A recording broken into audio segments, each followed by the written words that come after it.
Hello friends, welcome to my channel Passion Education। आप सभी का स्वागत है हमारी इस PYQs की सीरीज़ में। आशा करती हूँ आप सभी बहुत ही बढ़िया होंगे, मस्त होंगे और खूब अच्छे तरीके से पढ़ाई कर रहे होंगे।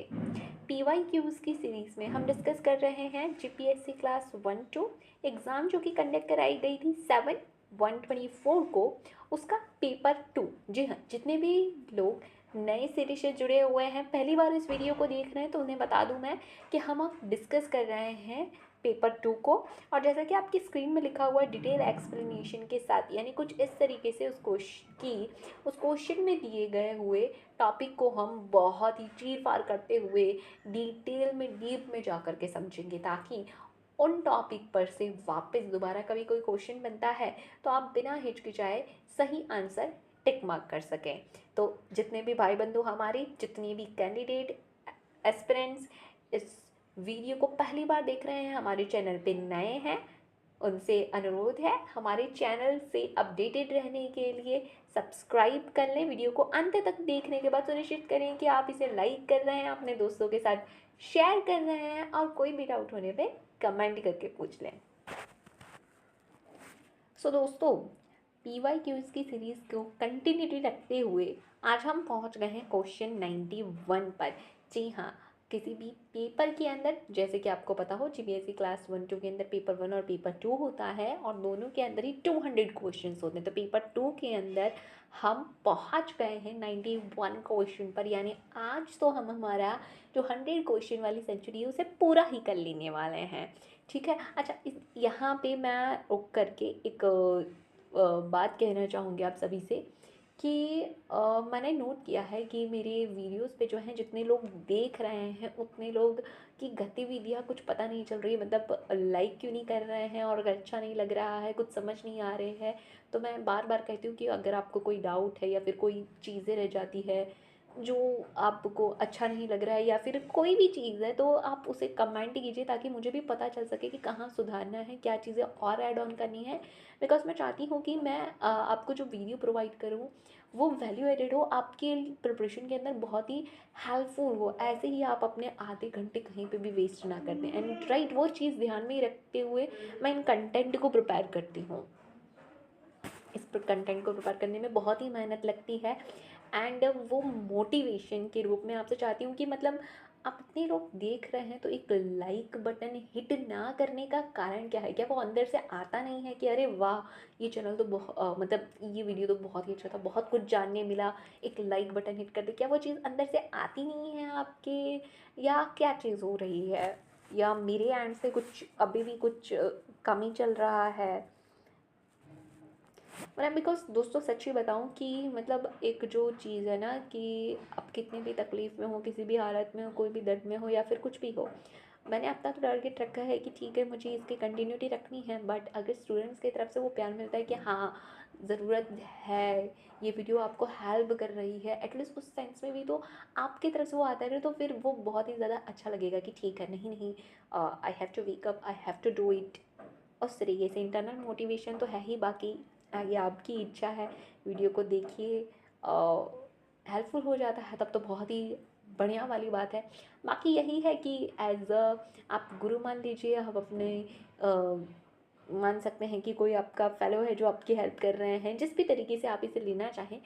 बट अगर गुरु मान रहे हैं तो गुरु दक्षिणा तो बनती है, और वो यहाँ पे कोई बहुत बड़ी अमाउंट ऑफ फीस नहीं है, वो एक ग्रैटिट्यूड है जो मैं आपसे चाहती हूँ in the way of that कि हाँ ठीक है, आप लाइक कर रहे हैं, आप कमेंट करके अगर अपने डाउट भी पूछ रहे हैं तो वो भी मुझे बहुत ही अच्छा लगेगा कि हाँ कुछ वो वही कैंडिडेट तो देख रहे हैं ना जिनको मैं पहुँचाना चाहती हूँ। मतलब ऐसा नहीं है एवं तेवं कोई भी, हालांकि पढ़ाई की वीडियोस तो हर एक कोई देखता नहीं है। चलिए, इन सभी बातों को साइड करते हुए आ जाते हैं हम हमारे क्वेश्चन नंबर 91 पे। In states like Assam, dash and Odisha, 3 crops of paddy are grown in year. So कौन से स्टेट्स में पैडी को 3 बार एक साल में ग्रो किया जाता है? ए उत्तर प्रदेश, बी वेस्ट बंगाल, सी पंजाब या डी हरियाणा। तो आपका करेक्ट ऑप्शन हो जाता है B, that is West Bengal. हम पैडी के बारे में, राइस के बारे में थोड़ा जान लेते हैं। एग्ज़ाम्स के अंदर क्रॉप्स, एग्रीकल्चर से रिलेटेड काफ़ी बार चीज़ें पूछी जाती है। एंड हमारी जो मेजर क्रॉप हैं, आपके वीट हो गया, राइस हो गया, जूट, जो कि अभी जिन चीज़ों को बढ़ावा दिया जाता है, जो मिलेट्स वगैरह हो गए, उनके बारे में भी डिटेल में पढ़ करके चाहिए। एंड जो क्रॉप्स हैं हमारे कैश क्रॉप्स, उनको भी बहुत अच्छे से पढ़ के चाहिए। Rice is a staple food for most of the population in India. It is kharif crop which requires high temperature and high humidity with annual rainfall above 100 centimetre. अच्छा, अगर आप वनडे की प्रिपरेशन कर रहे हैं, वनडे एग्जाम की preparation कर रहे हैं, तब तो यहाँ पे ही ख़त्म हो जाएगा कि राइस एक खरीफ क्रॉप है, क्या कुछ टेम्परेचर है, या किस स्टेट में ज़्यादा हाईएस्ट प्रोडक्शन निकल करके आता है, उतने पे ख़त्म होता है। पर अगर आप प्रिपरेशन कर रहे हैं क्लास 1 to लेवल की, तो जानकारी तो आपको होनी चाहिए एकदम डेप्थ में, ठीक है ना। पढ़ाई तो करनी पड़ेगी दोस्तों। अगर आपने अपना टारगेट इतना अच्छा बढ़िया वाला लेवल सेटअप किया है ना, तो मेहनत तो उस तरीके से जम के करनी होगी, उसमें कोई कमी नहीं कर सकते हैं आप।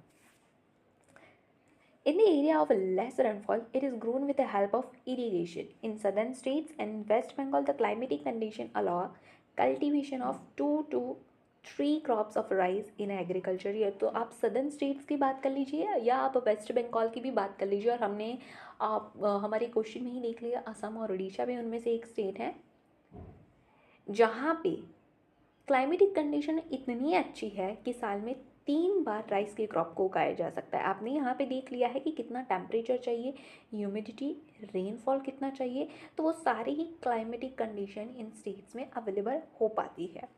वेस्ट बंगाल में फार्मर्स 3 तरीके के राइस क्रॉप्स ग्रो करते हैं, औस, अमन एंड बोरो कहा जाता है जिन्हें।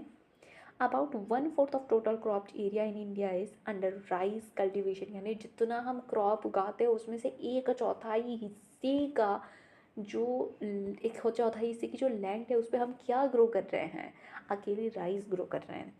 लीडिंग प्रोड्यूसर याद रख लीजिए इसे, वेस्ट बंगाल, उत्तर प्रदेश एंड पंजाब है। High yielding states Punjab, Tamil Nadu, Haryana, Andhra Pradesh, Telangana, West Bengal and Kerala है।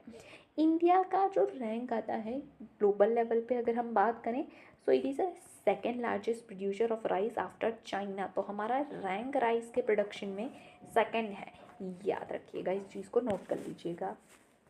बढ़ते हैं क्वेश्चन नंबर 92 की तरफ। अच्छा दोस्तों, अगर जब मैं बोलती हूँ कि नोट कर लीजिएगा, तो आप सच में इस चीज़ को नोट करते हैं या क्या तरीका होगा आपका? मैं एक जैसे कि बात कर लेती हूँ, जिनके पास पेपर है तो वो ऐसे कर सकते हैं कि उस क्वेश्चन के ही साइड में चीज़ों को नोट डाउन करते चलें, और फिर जब वो पेपर को आप रिवाइज़ करते जाते हैं, बार बार देखते जाते हैं, तो उन डिटेल्स को आप रिवाइज़ कर सकते हैं साथ ही साथ में।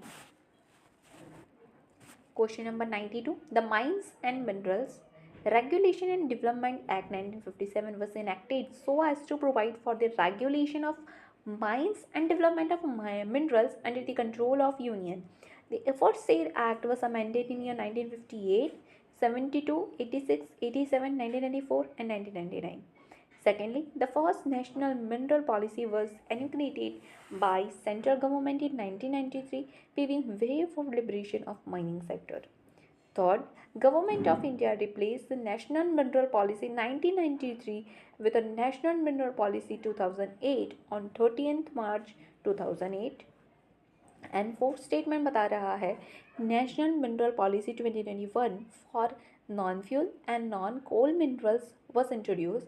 The goal of National Mineral Policy 2021 is to create a more meaningful, implementable, and effective policy that promotes more openness, better regulation, enforcement, and balanced society, along with the economic growth and sustainable mining practices. From the above mentioned statement, which statement is not correct? तो यहाँ पे ए यानी कि जो आपका fourth statement दिया है वो नहीं करेक्ट है। तो अब इस क्वेश्चन में बात करी जा रही है माइंस एंड मिनरल्स एक्ट 1957 के बारे में। तो मैंने यहाँ पे सॉल्यूशन के अंदर सोचा है कि आप और इसके लिए आप तक क्यों ना माइंस एंड मिनरल्स के रिलेटेड जो इन्फॉर्मेशन है वो पहुँचाई जाए।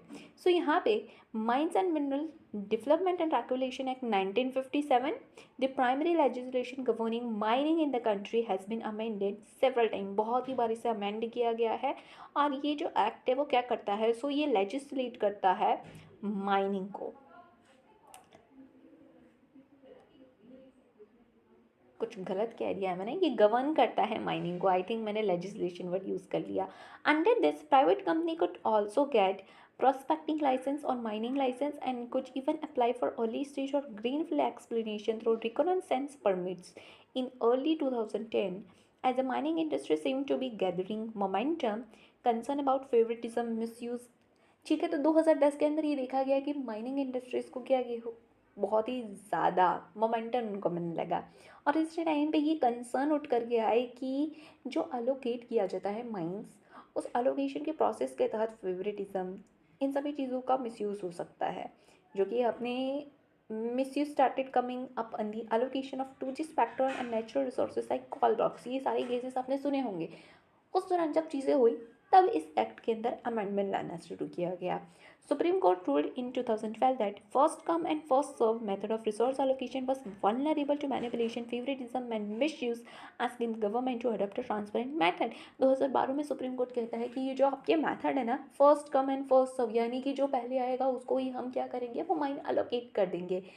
ये क्या करता है, मैनिपुलेट करता है चीज़ों को, फेवरेटिज्म को बढ़ावा दे रहा है, मिसयूज़ को बढ़ावा दे रहा है। तो थोड़ा ट्रांसपेरेंट मेथड लेकर के आइए। तो इसी के तहत गवर्नमेंट इस एक्ट को 2050 में अमेंड करती है और इंट्रोड्यूस करती है ऑक्शन बेस्ड मिनरल कंसेशन, यानी ट्रांसपेरेंसी लाने के लिए ऑक्शन कराया जाता है। एंड उसी के तहत क्रिएट किया जाता है डिस्ट्रिक्ट मिनरल फाउंडेशन। जी हाँ, 2015 की जो अमेंडमेंट एक्ट है उसके द्वारा डिस्ट्रिक्ट मिनरल फाउंडेशन क्रिएट किया गया। अब ये डिस्ट्रिक्ट मिनरल फाउंडेशन फंड के तहत होता क्या है, अब जब जहाँ पे भी माइनिंग होगी, अगर वहाँ पे लोग रिसाइड कर रहे हैं तो उन्हें हटाना होगा, वरना mining will affect their health, right.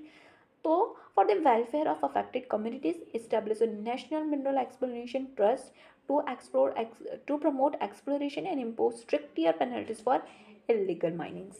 The act was further amended in 2016 and 20 to address specific emergent issues and was last amended in 2021 to bring further reform in the sector, such as removing the distinction between captive and merchant mine. Coming to out question number 93। Question number 93 कह रहा है कि इन सभी statement में से, दिए हुए statement में से कौन सा स्टेटमेंट करेक्ट नहीं है। ज़्यादा ही स्टेटमेंट हो गया। So first, India is one of the few countries which has a forest policy in 1894। B, the forest policy was revise in 1952। C, in 1980 the forest policy was revised and it is in operation. And D कह रहा है the Wildlife Protection Act of 1972, the Environment Protection Act of 1986, the Biodiversity Protection Act of 2002 और some of the other act related to forest conservation। तो यहाँ पे जो statement correct नहीं है वो होता है C, that is in 1980 the forest policy was revised and it is in operation। तो बात कर लेते हैं फॉरेस्ट कंजर्वेशन एक्ट, जिसका एम है प्रोटेक्ट एंड प्रिजर्व करना हमारे फॉरेस्ट को, हमारी कंट्री के अंदर जितने भी फॉरेस्ट हैं उनको प्रिजर्व करना, प्रोटेक्ट करने का। ये क्यों लेकर के आया, ताकि हम डिफॉरेस्ट्रेशन को प्रिवेंट कर सकें और सस्टेनेबल मैनेजमेंट को बढ़ावा दे सकें। किस चीज़ का सस्टेनेबल मैनेजमेंट, हमारे फॉरेस्ट रिसोर्सेज का सस्टेनेबल मैनेजमेंट। जी हाँ, the act provide guidelines and regulation for the use of forest and resources to ensure their long term sustainability. इस एक्ट के तहत ये प्रोविज़न लाया गया कि आप अगर किसी फॉरेस्ट एरिया के लैंड को नॉन फॉरेस्ट पर्पस के लिए डाइवर्स करना चाहते हैं तो उसके लिए आपको अप्रूवल लेना होगा। जी हाँ, ये काम करने के पहले आपको प्रायर अप्रूवल रिक्वायर्ड होगी सेंट्रल गवर्नमेंट की। It primarily apply to forest and recognise by Indian forest act 1927 और स्टेट रिकॉर्ड सिंस 1980। बात कर लेते हैं यहाँ हमारे सुप्रीम कोर्ट की इंटरप्रिटेशन की, जिन्होंने 1996 के अंदर गोदवर्मन जजमेंट में क्या कहा था। It mandated the protection of forest regardless of classification और ओनरशिप। तो सुप्रीम कोर्ट ने कहा था कि भाई कोई भी ओनरशिप हो, कोई भी किसी भी कैटेगरी में फॉरेस्ट क्लासीफाई किए गए हों, और उनकी सुरक्षा सबसे प्रथम रखनी है, मतलब उनका सुरक्षा सबसे ज़्यादा इम्पॉर्टेंट है। This introduced the concept of dimmed forest or forest-like tract, referring to area resembling forest but not officially classified as such in government or revenue record।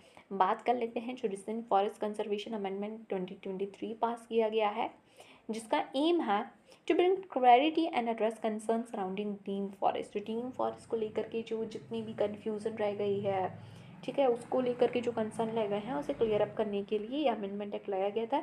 It focus on defining the scope of forest land under acts purview, exempting certain categories of land from its provisions. अगर हम Indian state of forest report की बात करें, so total forest and tree cover in India accounts for 24.62% of countries geographical area, यानी हमारा जितना भी geographical area है उसमें से 24% हमारे टोटल फॉरेस्ट की तरफ कंट्रीब्यूट किया जाता है। स्पेसिफिकली अगर बात करें टोटल फॉरेस्ट कवर की, तो वो 21.71% है कंट्री के जियोग्राफिकल एरिया, जबकि ट्री कवर कॉन्स्टिट्यूट 2.91%, यानी दोनों मिलाकर के 24.62 किया जा रहा है। लार्जेस्ट फॉरेस्ट कवर कौन से स्टेट का है, तो देख लीजिए यहाँ पे Madhya Pradesh has the largest forest cover in terms of area in country, followed by Arunachal, Chhattisgarh, Orissa and Maharashtra. ये लाइनें जब आ जाती हैं ना तो इन्हें टिक मार्क करके याद कर लेना है आपको। एमपी के अंदर लार्जेस्ट फॉरेस्ट कवर है। अगर हम बात करें ग्लोबल लेवल पे जो रिपोर्ट निकल करके आई है, ग्लोबल फॉरेस्ट रिसोर्स असेसमेंट 2020, जो कि पब्लिश किया जाता है यूनाइटेड नेशन के एजेंसी फाओ यानी फूड एंड एग्रीकल्चर ऑर्गेनाइजेशन के द्वारा, उन्होंने इंडिया को 3rd रैंक दिया है। 3rd रैंक किसके अंदर? वर्ल्ड के अंदर net gain in average annual forest area between 2010 and 20। सो 2010 से 20 तक में जिन कंट्रीज़ के अंदर फॉरेस्ट एरिया की बढ़ोतरी हुई है उसमें से तीसरे रैंक पर हमारा इंडिया आ जाता है। अगर बात कर लें मोर देन हाफ यानी 54% ऑफ वर्ल्ड्स फॉरेस्ट कहाँ पाए जाते हैं, तो 5 कंट्री के अंदर वो सीमित हैं और उसमें इंडिया नहीं आता है। वहाँ पे आती हैं ये 5 कंट्री है, Russia, Brazil, Canada, USA and China. आप कह रहे होंगे तो इंडिया 3rd रैंक पे किस चीज़ में है, तो फॉरेस्ट कवर की बात नहीं हो रही है, यहाँ पे बात करी जा रही है फॉरेस्ट जो एरिया है ना उसमें नेट गेन यानी बढ़ोतरी करने वाले में इंडिया तीसरे रैंक पे आ रहा है। 2010 से 20 के अंदर हमारे फॉरेस्ट एरिया के अंदर बढ़ोतरी हुई है, उस पर तीसरे रैंक पे हैं हम। Question number 94. Interior of Deccan Plateau receives an annual rainfall of less than 60 centimeter, mainly because of it is a rain shadow zone. It is located parallel to wind direction. It is away from the coast. The rain-bearing clouds are absent. तो correct answer हो जाता है option A, it is a rain shadow zone region. अब पहले इसको discuss कर लेते हैं, रेन शेडो रीजन क्या होता है। मान लीजिए ये जो आपका ये है आपका पेनिनसुला वाला इलाका, ठीक है, हमारा जो डेक्कन प्लेटू हो जाता है। अब यहाँ पे आप क्या आ जाते हैं, ये रहे हमारे वेस्टर्न घाट, ये रहा हमारा ईस्टर्न घाट।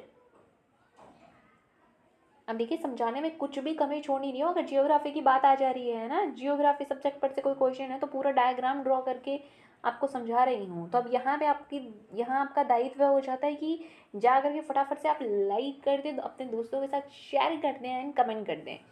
तो अब कमेंट करने के लिए क्यों कहती हूँ कि क्योंकि ये जो यूट्यूब का एल्गोरिदम है किस तरीके से काम करता है ये आप लोग ज़्यादा बेहतर से समझते हैं, ठीक है। हालांकि अब ठीक है, अब लाइक कर देंगे, शेयर कर देंगे, उससे ही चीज़ें हो जाएगी। अब कमेंट बस उतना, आपका डाउट कोई रह जाता है तो कहिए, कोई चीज़ रह जाती है, कोई कमी दिखती है तो उसको कर दीजिए, बाकी आपकी मर्ज़ी है। तो यहाँ पे आ जाते हैं हमारे वेस्टर्न घाट, ये इस साइड वेस्टर्न घाट है हमारे,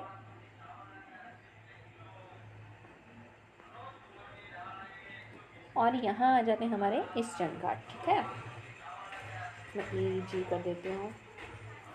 सो यहाँ पे से जब हमारी साउथ वेस्ट विंड आती है, मानसून विंड आती है और ये पहाड़ों पे चढ़ती हैं, पहाड़ों पे चढ़ करके ये झमझम बारिश कर देती हैं, जो कि इस साइड रह जाती है, ठीक है। ये बारिश जो रह जाती है ना, बारिश इस साइड रह जाती है। और अगर मैं एक माउंटेन बनाऊँ तो ये रहा आपका माउंटेन। अब कलर वलर पे मत जाइएगा, ये विंड ऊपर चढ़ी, यहाँ पे इसने क्लाउड फॉर्मेशन किया और यहाँ पे हो गई बारिश। अब इस साइड जब आप आते हैं तो ये इस एरिया को, इस जोन को हम कह देते हैं rain shadow zone, leeward area, ठीक है। या तो रेन शेडो जोन कह लीजिए या तो लीवर्ड एरिया कह लीजिए। यहाँ पे बारिश बहुत ही कम होगी क्योंकि जो बादल थे ठीक है, यहाँ पे वो अपने जिम झम झम झम रिम झिम झिम झिम बारिश बरसा चुके हैं। अब यहाँ पे उनके पास कुछ भी तिजोरी में रह नहीं गया है, तो यहाँ पे बहुत ही कम वर्षा होगी। तो वही चीज़ बताया जा रहा है कि डेक्कन प्लेटू जो है ना वो यहाँ पे आ जाता है अब हमारा इस इलाके में। तो यहाँ पे एरिया में जो होगा वहाँ पे क्या होगी, बारिश बहुत ही कम होगी। प्रैक्टिकली तो अभी मैंने आपको समझा दिया है, अब इसकी थ्योरी थोड़ी रीड कर लेते हैं क्योंकि मैं बात करने वाली हूँ यहाँ पे डेक्कन प्लेटू के बारे में भी। So Deccan plateau is located in rain shadow of western Ghat. The western Ghats are very tall, blocking moisture laden south west wind from reaching the Deccan plateau. Deccan Plateau is also about 2000 feet above sea level, which make it drier than rest of India. Deccan प्लेटू के बारे में बात कर लें तो ये area cover करता है 5 लाख स्क्वायर किलोमीटर का। ये ट्राइंगुलर है शेप में और ये घिरा हुआ है सतपुरा और विंध्या रेंज के द्वारा नॉर्थ वेस्ट में, महादेव एंड माइकल के द्वारा नॉर्थ में, वेस्टर्न घाट के द्वारा वेस्ट में और ईस्टर्न घाट के द्वारा ईस्ट के अंदर। इसका एवरेज एलिवेशन 600 मीटर का है एंड ये राइज हो जाता है 1000 metre in south but dips to 500 metres in north. Question number 95, which of following statements about Nathula pass are correct. Nathula pass के बारे में पूछा गया है. It links Sikkim with Tibet. It was main artery of ancient silk route. It was reopen in year 2006. दिए गए codes में से जो आपका करेक्ट कोड है वो है ए, दैट इज़ 1, 2 एंड 3. तो नथुला पास के बारे में जान लेते हैं. नथुला पास जो कि है वो हाईएस्ट मोटरेबल रोड है वर्ल्ड का. It is a mountain pass in Himalayan peak situated on Indo Tibet border 14,450 feet above sea level. Nathu का मतलब हो जाता है लिसनिंग ईयर्स और ला का मतलब आप जानते ही हैं पास. पिछले कई जो हम क्वेश्चन डिस्कस कर चुके हैं यानी 91 से यहाँ पे इस वीडियो में मैं कवर कर रही हूँ. 90 तक जो पहले वीडियोस में देखे हैं हमने देख लिया है कि कितनी ही बार पास इसको लेकर के क्वेश्चन आ गए हैं. तो जितने पास करंट अफेयर्स में रहते हैं उन्हें बहुत ही ढंग से पढ़ के जाना है आपको. ये बात तो आपको क्लियर हो गई होगी. सो it is an open trading border post between India and China. The other passes जिनके जो सिक्किम स्टेट के अंदर लोकेटेड हैं वो ज़ेलपला पास है, टोनकिया पास है एंड श्रीभंजनगंज पास है. क्वेश्चन नंबर 96 आपको पास की देखिए यहाँ पे वापस पास के ऊपर क्वेश्चन. तो यहाँ पे लिस्ट 1 में पास दिए गए हैं, लिस्ट 2 में स्टेट दिए गए हैं और आपको मैच कर लेना है कि कौन सा करेक्ट हो जाता है. तो सी कोड सही दिया गया हुआ है. सॉल्यूशन में हम सभी पासेस के बारे में यहाँ पे जो आपके क्वेश्चन में जितने 4 पास दिए गए हैं उसके बारे में जान लेते हैं. Zojila pass is a high mountain pass located. कहाँ लोकेट किया गया है? Kargil district of Ladakh. और ये लिंक करता है लेह और श्रीनगर को और provides an important link between Union Territory of Ladakh and Kashmir. Zojila Pass is also known as Mountain Pass of Blizzard. अगर वनडे एग्जामिनेशन में आपसे पूछ लिया जाता है कि माउंटेन पास ऑफ ब्लिज़ार्ड किसे कहा जाता है तो आपको याद होना चाहिए वो जोजिला पास, क्योंकि हमने हमारे को याद आना चाहिए तब कि हाँ हम पैशन एजुकेशन चैनल पर से पढ़ते हैं और जीपीएससी क्लास 1-2 की पीवाई की उसकी सीरीज़ को डिस्कस करते हुए मैम ने हमें कहा था कि माउंटेन पास ऑफ ब्लिज़ार्ड किसे कहा जाता है? जोजिला पास को. Zojila pass remain close during winter due to heavy snowfall cutting off Ladakh region from Kashmir. 2018 की बात कर लें तो Zojila tunnel project was launch and the tunnel is Asia's longest and strategic bi-directional tunnel. देखिए मिल गई ना यहाँ पे से एक और इम्पॉर्टेंट जानकारी. Which will provide all weather connectivity between Srinagar, Kargil and Leh. बात कर लेते हैं बारालाचला पास की. So it is a high mountain pass जो कि लोकेट करता है लेह मनाली हाईवे के अंदर. कनेक्ट करता है Leh district in Ladakh and Lahaul district in Himachal Pradesh. It is situated in Zanskar lake. दूसरा हमारा ज़ेलपला पास है जो कि लोकेटेड है डोंगिया रेंज के अंदर eastern Himalaya on the border of Sikkim and Bhutan. It is part of route that connects Lhasa to India. And last हमारा नीति पास जिसको नीतिला भी कहा जाता है. ये हाई माउंटेन पास है located in Indian state of Uttarakhand and it lies on the border between India and Tibet in Nanda Devi Biosphere Reserve. Question number 97. Which of following divides India in northern and south part? Equator, B Tropic of Cancer, C Tropic of Capricorn या D Arctic Circle. ये जब आप पढ़ाई शुरुआत करते हैं ना वो जब बात हो क्लास 1-2 तो एकदम पप्पू सवाल था, एकदम पप्पू सवाल. अगर अभी जो बच्चे अपीयर कर चुके हैं ना वो इस एग्ज़ाम को, अगर उन्होंने गलत किया तो अपने आप को एक ज़ोरदार वाला चाटा मारिएगा, बिकॉज इसका करेक्ट आंसर है tropic of cancer.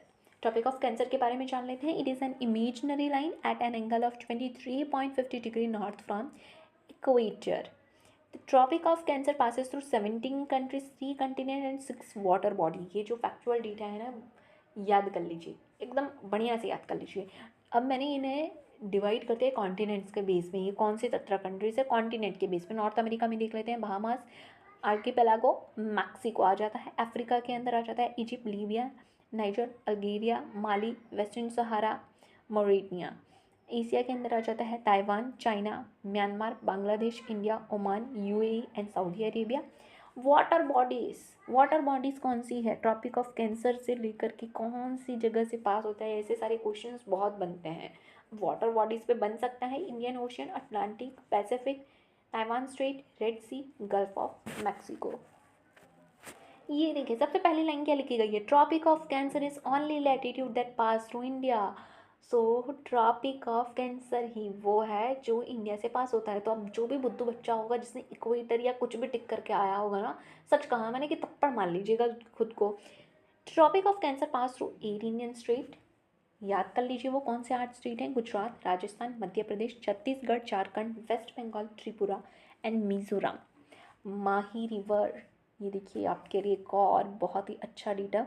Mahi river is only river in India that cuts Tropic of Cancer twice. Bhopal Madhya Pradesh का जो कि कैपिटल है, और गांधीनगर जो गुजरात का कैपिटल है, वो ट्रॉपिक ऑफ कैंसर के बहुत क्लोज है। बट सिर्फ ओनली स्टेट कैपिटल जो ट्रॉपिक ऑफ कैंसर जहाँ से पास होता है वहाँ सिचुएटेड है, वो है रांची। जी हाँ, रांची जो कि झारखंड का कैपिटल है, उसके पास से उन्हें कट करते हुए गुजरता है हमारा टॉपिक ऑफ कैंसर। सो अब कभी टॉपिक ऑफ कैंसर के रिलेटेड आएँ बाएँ दाएँ कुछ भी आगे पीछे कुछ भी क्वेश्चन बनता है ना, आपका करेक्ट होना चाहिए, बिकॉज सारी चीज़ें फैक्चुअल हमने यहाँ कवर कर लिया है। Question number 98, where a band of wind called jet stream is found. कहाँ पाया जाता है जेट स्ट्रीम को? जेट स्ट्रीम पिछली बार काफ़ी ज़्यादा न्यूज़ में रहे थे, तो हल्का मचा के रखे थे ना वेदर के अंदर। So A lower level of atmosphere, B middle level of atmosphere, C upper level of atmosphere, D all level of atmosphere. तो करेक्ट ऑप्शन है सी। जान लीजिए जेट स्ट्रीम के बारे में। It is a geostrophic wind blowing horizontally through upper layer of troposphere, generally from west to east at an altitude of 20,000 and 50,000 feet. Jet stream develop where air masses of different temperature meet. So usually surface temperature determine where the jet stream will form, but normally upper layer में ही form होते हैं. Greater the difference in temperature, faster is the wind velocity inside the jet stream. Question number 99. Which of following scale is used to measure damage caused by hurricane? आपको पता है earthquake अगर आ जाए तो आप रिक्टर स्केल है ना, Berkeley scale क्यों यूज़ करते हैं, उनका उपयोग किया जाता है अर्थक्वेक के रिलेटेड। तो ये जो यहाँ पूछा जा रहा है, हरिकेन की वजह से डैमेज हो तो कौन सा स्केल यूज़ किया जाएगा? तो यहाँ पे करेक्ट ऑप्शन होता है सफिर सिम्पसन स्केल। जान लेते हैं इसके बारे में। Saffir Simpson scale is use to classify intensity. Hurricane की इंटेंसिटी जानने के लिए सफिर सिम्पसन स्केल का यूज़ किया जाता है। उसी के साथ यहाँ पे ऑप्शन में बाकी 3 स्केल दिए गए हैं। आपको क्वेश्चन होगा, डाउट आएगा कि ये स्केल किसके लिए हैं, तो चिंता की कोई बात कहाँ है, हमारी चैनल के द्वारा यही तो मुहिम चलाई जा रही है कि इन बाकी के 3 ऑप्शन पे भी तो डिस्कस करना चाहिए। ठीक है, तो यहाँ पे देख लीजिए। Mercalli scale is a scale used to measure the intensity of an earthquake by assessing amount of shaking and damage it causes. फुजिता scale किसके बारे में बात करता है? तो ये मरकली स्केल है ना, अंग्रेजी में बहुत ज़्यादा पढ़ लिए हम। तो मरकली स्केल किसके बारे में बात करता है कि कितना अर्थक्वेक की इंटेंसिटी कितनी रही थी। अर्थक्वेक की इंटेंसिटी किससे पता चलती है? तो वो अर्थक्वेक की इंटेंसिटी पता चलती है, उसके लिए हम यूज़ करते हैं मरकली स्केल। और इंटेंसिटी पता कैसे चलती है, कितना अर्थक्वेक की वजह से डैमेज हुआ है, डैमेज से पता चलता है। ठीक है भाई बंधुओं, फुजिता स्केल के बारे में बात कर लेते हैं। ये टॉर्नाडो की स्ट्रेंथ को मेजर करता है। एंड बात कर लेते हैं हमारे रिक्टर स्केल की, जो कि बात करता है, जो मेजर करता है, जिसे मैग्नीट्यूड स्केल भी कहा जाता है, अर्थक्वेक का मैग्नीट्यूड कितना रहा है। मैग्नीट्यूड यानी कितनी एनर्जी अर्थक्वेक के दौरान रिलीज की गई है।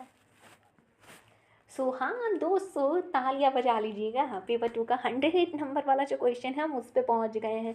धीरे धीरे छोटे छोटे वीडियोस क्लिप देखते देखते देखते देखते आपने पूरे कर लिए हैं पेपर 2 के 100 क्वेश्चन, और उसी के साथ साथ 100 टॉपिक्स, वो भी बढ़िया से डीप में किए हैं, है ना। लग रहा है ना कुछ सीखने मिला है। और देखिए आपका 30 मिनट हो गया है, दौरान आधा घंटा आप दे चुके हैं और बढ़िया से बहुत सारी चीज़ें आपको जानने मिली होगी।